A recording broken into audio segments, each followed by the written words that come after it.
Incomplete application form जो है वो डायरेक्टली रिजेक्ट हो जाएंगे। अब इस साल करेक्शन विंडो इन लोग ओपन करने वाले हैं या नहीं करने वाले, ये सीईटी सेल के ऊपर डिपेंड करता है कि the centre once allotted shall not be change under any circumstances. तो आप जो है फिर से री एडिट नहीं कर सकते हो। यहाँ पे उन लोग ने क्लियरली बोला है the fees paid for the same will not be refunded under any circumstances. Hi everyone, this is Sameer. MST सीटी के रजिस्ट्रेशन प्रोसेस स्टार्ट हो चुके हैं और सीईटी सेल ने जो है एक नया इंफॉर्मेशन ब्राउचर, जो भी स्टूडेंट्स इस साल एग्जाम देने वाले हैं और 2026-27 में एडमिशन लेने वाले हैं, उन सभी स्टूडेंट्स के लिए बहुत इंपॉर्टेंट है। आप सभी स्टूडेंट्स को क्या क्या नए रूल्स पता होने चाहिए, इस वीडियो में आपको पता चल जाएगा। नया इंफॉर्मेशन ब्राउचर यहाँ पे मैंने डाउनलोड किया हुआ है। ये इंफॉर्मेशन ब्राउचर आपको हमारे व्हाट्सएप ग्रुप पे भी मिल जाएगा। आपको क्या करना है, लिंक दी गई है व्हाट्सएप ग्रुप की नीचे डिस्क्रिप्शन बॉक्स में, वहां से आप व्हाट्सएप ग्रुप और टेलीग्राम चैनल ज्वाइन कर लेना। वहां पे हम लोग ये पीडीएफ शेयर कर देंगे। इस पीडीएफ में सारे रूल्स एंड रेगुलेशंस होते हैं कि सीईटी जो है कैसे कंडक्ट होने वाली है, आपका एडमिट कार्ड कब रिलीज होने वाला है, ये सब कुछ, मतलब कि आपका पूरा एडमिशन प्रोसेस हो गया, एग्जामिनेशन प्रोसेस हो गया, ये सारी चीजें जो है उसका एग्जाम यहाँ पे इंफॉर्मेशन ब्राउचर में पूरी इंफॉर्मेशन दी रहती है। ठीक है, तो ये स्टेप बाय स्टेप हम लोग थोड़ा सा देखेंगे। आप पहली बार इस चैनल पे आओगे तो चैनल को सब्सक्राइब कर लेना। ठीक है, यहाँ पे ग्रुप 1, ग्रुप 2, पीसीएम, पीसीबी, यहाँ पे आपका गेट एंट्री टाइम क्या है, 7:30 बजे मॉर्निंग शिफ्ट वाले को और आफ्टरनून शिफ्ट वाले को 12:30 बजे, ये सब कुछ दिया गया है। ठीक है, जो जो इंपॉर्टेंट पॉइंट्स है मैं आप सभी स्टूडेंट्स को पहले वही बताना चाहूंगा। मॉर्निंग शिफ्ट जो है 9 से 12 बजे होती है, देन आफ्टरनून शिफ्ट 2 से 5 बजे होती है। और यहाँ पे कुछ कुछ इंपॉर्टेंट है, जो नए नए रूल्स है यहाँ पे आप सभी स्टूडेंट्स को पता होनी चाहिए, उसको मैं यहाँ पे हाईलाइट करके रखा हुआ हूँ। तो ये सारे रूल्स आपको जानना बहुत ज्यादा जरूरी है। तो सबसे पहले आप जो है चैनल को सब्सक्राइब कर लेना। आपको ऐसे ही सारे इंपॉर्टेंट अपडेट्स मिलते रहेंगे सीईटी से रिलेटेड, और डेली आपको वीडियोस आते रहेंगे इसी चैनल पे। तो आपके लिए चैनल बहुत ही ज्यादा यूजफुल होने वाला है, आपके सीईटी प्रिपरेशन के लिए, आपके एडमिशन प्रोसेस के लिए। वीडियो को हम लोग स्टार्ट करते हैं। तो यहाँ पे देखो, सबसे पहले इन्होंने एक इंपॉर्टेंट नोटिस क्या दिया है, एक इंपॉर्टेंट नोट क्या दिया हुआ है कि the centre once allotted shall not be change under any circumstances if the candidate opt for the both group. अगर ऐसा कोई कैंडिडेट है जो पीसीएम और पीसीबी दोनों एग्जाम के लिए जा रहा है, तो यहाँ पे देखो उन्होंने बोला है कि उनके लिए जो है दोनों अटेम्प्ट के लिए अलग अलग सेंटर हो सकता है। पीसीएम के लिए XYZ होगा तो पीसीबी के लिए ABC होगा। मतलब समझ रहे हो आप, आपका एक सेंटर जो है पीसीएम का अलग होगा और पीसीबी का अलग होगा, क्योंकि दोनों एग्जाम जो है आप सेम डे नहीं देने वाले हो, डिफरेंट डिफरेंट डे देने वाले हो। तो आपका एग्जामिनेशन सेंटर जो है वो चेंज होने वाला है। ठीक है, उसके बाद जो है मे get different examination centre for the different groups attempt. For PCM they may get one examination centre and for PCB they may get another examination centre. Similarly for the first attempt may gate, और यहाँ पे भी ये भी दिया गया है कि अगर आप सपोज फॉर एग्जांपल पीसीएम से ही हो और आप 2 अटेम्प्ट देने वाले हो, सीईटी एग्जाम में 2 अटेम्प्ट देने वाले हो, तो पहला अटेम्प्ट का सेंटर डिफरेंट होगा, सेकंड अटेम्प्ट का सेंटर डिफरेंट होगा। ये चीज इन्होंने बताई है। ठीक है, उसके बाद जो है यहाँ पे eligibility criteria type A B C। यहाँ पे मैं आपको बता देता हूँ, टाइप ए में जो है ऐसे कैटेगरी के स्टूडेंट्स आते हैं जो महाराष्ट्र में बॉर्न हुए हैं, महाराष्ट्र में उनका जो है जन्म हुआ है, वो सारे कैटेगरी के स्टूडेंट जो है टाइप ए में आते हैं। Other candidate who is either, आपके पास अगर डोमिसाइल है तो आप टाइप ए में आते हो। ठीक है, टाइप बी में जो है candidate who does not fall in type A but whose father और mother is domicile in the state of Maharashtra. आपके मम्मी पापा का डोमिसाइल है तो आप टाइप बी कैटेगरी में आते हो। और टाइप सी से याद रखो कि आपके पेरेंट्स अगर सेंट्रल गवर्नमेंट में काम करते हैं, और यहां पे देखो टाइप सी में सेंट्रल गवर्नमेंट में अगर आप काम करते हैं, a candidate who does not fall in type A and B और फादर और mother is an employ of the government of India और the government of India undertaking who has been posted and reported to the duty in the Maharashtra state. Central government में काम करते हैं और उनकी duty जो है महाराष्ट्र में पोस्ट हुई है, तो वो टाइप सी में आते हैं। सी से याद रखो central government, government of India होता है सेंट्रल गवर्नमेंट।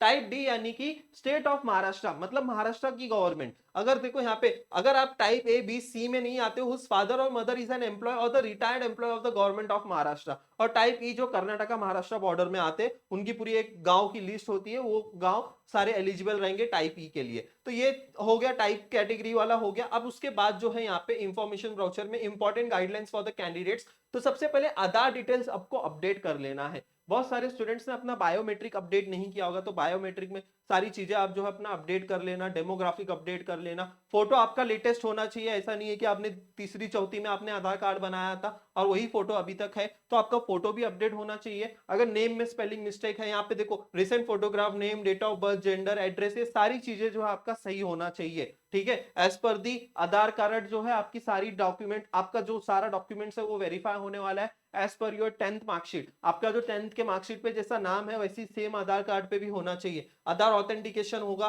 देन अपार आईडी वेरिफिकेशन भी होने वाला है, accuracy of information, document readiness, ये सारी चीजें जो है आपका देखा जाएगा। फोटो स्पेसिफिकेशन, अब फोटो अपलोड करने के लिए भी जो है इतने सारे यहाँ पे इन्होंने जो है इंस्ट्रक्शंस दिए हैं कि आपका 80% ऑफ द फोटो जो है जिसमें आपका फेस दिखना चाहिए। देन उसके बाद the expression on the face should be neutral, ऐसा कोई एक्सप्रेशन ऐसा कुछ आप जो है अलग अलग एक्सप्रेशन देके फोटो खींच के आप यहाँ पे अपलोड नहीं कर सकते हो, सेल्फी वगैरह अपलोड नहीं कर सकते हो। इन फॉर एग्जांपल यहाँ पे सेल्फी वगैरह नहीं चलेगा, आप जो नॉर्मल पासपोर्ट साइज फोटो होता है वैसे आपको अपलोड करना है। तो ये सारी चीजें इंस्ट्रक्शंस दी गई है। Dos and don't proper photograph में आपके प्रॉपर जो है फोटोग्राफ अपलोड नहीं हो रहे थे काफी सारे स्टूडेंट्स के, इसी वजह से नहीं हो रहे थे कि आपका फुल फेस जो है वो बराबर से विजिबल नहीं था। और यही सारी चीजें हैं। आपका head should be in the centre of the frame, there should no be distracting shadow on the face or the background, make sure photo presents a full head from the top of the hair to the bottom of the chin as shown above। यहाँ पे आप सभी students ये सारी चीजें पढ़ सकते हो।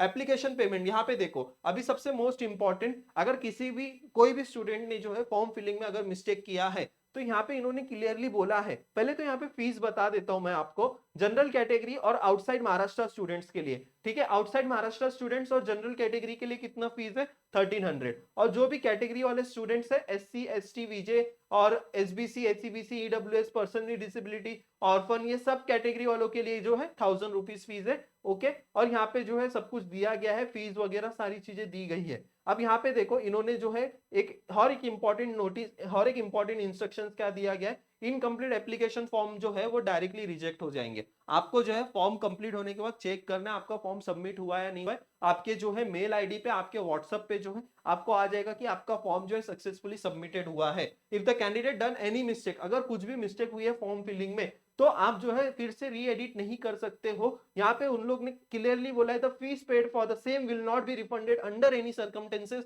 आप फिर से जो वहां पे रिफंड नहीं होने वाला है। और फिर से इन्होंने बोला है कि in such cases candidate is advise to fill new application form, यानी कि यहाँ पे इन्होंने बोला है कि नया एप्लीकेशन फॉर्म फिल करना है। अब यहाँ पे थोड़ा सा जो है ये कॉन्ट्राडिक्टरी हो सकता है क्योंकि करेक्शन विंडो भी ओपन होता है आपका। अब इस साल करेक्शन विंडो इन लोग ओपन करने वाले हैं या नहीं करने वाले, ये सीईटी सेल के ऊपर डिपेंड करता है। लेकिन यहाँ पे इन्होंने इंफॉर्मेशन ब्राउचर में बोल दिया है। अभी एट द एंड आप जाओगे सीईटी सेल के ऑफिस में, बोलोगे कि इस साल आपने करेक्शन विंडो ओपन क्यों नहीं किया, तो वहां पे उन लोग सीईटी सेल आंसर दे देंगे कि हम लोग ने ब्राउचर में तो दिया है, अगर कुछ भी मिस्टेक होती है तो आपको जो है हम लोग ने बोला था कि आपको न्यू फॉर्म भरना है। अब यहाँ पे जो है कैंडिडेट्स अभी कुछ भी मिस्टेक किए हो तो आपको नया फॉर्म भरना पड़ेगा और वो भी फीस भी जो है फिर से आपको पे करनी पड़ेगी। और in case of email is not received in inbox, candidate should check the spam और junk folder in the email. तो ये सारी इंफॉर्मेशन दी गई है, ओके। ये सब कुछ दिया गया है यहाँ पे, बाकी जो है उतना इंपॉर्टेंट नहीं है। ये सब कुछ जितना मैंने आपको बताया वो इंपॉर्टेंट था। अब ये जो इंफॉर्मेशन ब्राउचर में आप तक पहुंचा दूंगा, व्हाट्सएप ग्रुप ज्वाइन कर लेना, वहां पे आपको ये व्हाट्सएप ग्रुप में मिल जाएगा। और टेलीग्राम चैनल भी ज्वाइन कर लेना। सबसे पहले तो मुझे कमेंट सेक्शन में बताओ आपने आप लोग ने जो है अपना फॉर्म फिल किया कि नहीं किया, सबमिटेड नॉट सबमिटेड, ऐसे आप सभी स्टूडेंट्स को जो है नीचे कमेंट करना है। आई होप सारी चीजें यहाँ तक क्लियर हो गई है। कुछ भी अगर डाउट है तो कमेंट सेक्शन में मुझे पूछ सकते हो। चैनल को सब्सक्राइब कर लेना, वीडियो को लाइक कर लेना, अपने दोस्तों के साथ जरूर शेयर कर लेना। मिलते हैं फिर नेक्स्ट वीडियो में। Thank you so much.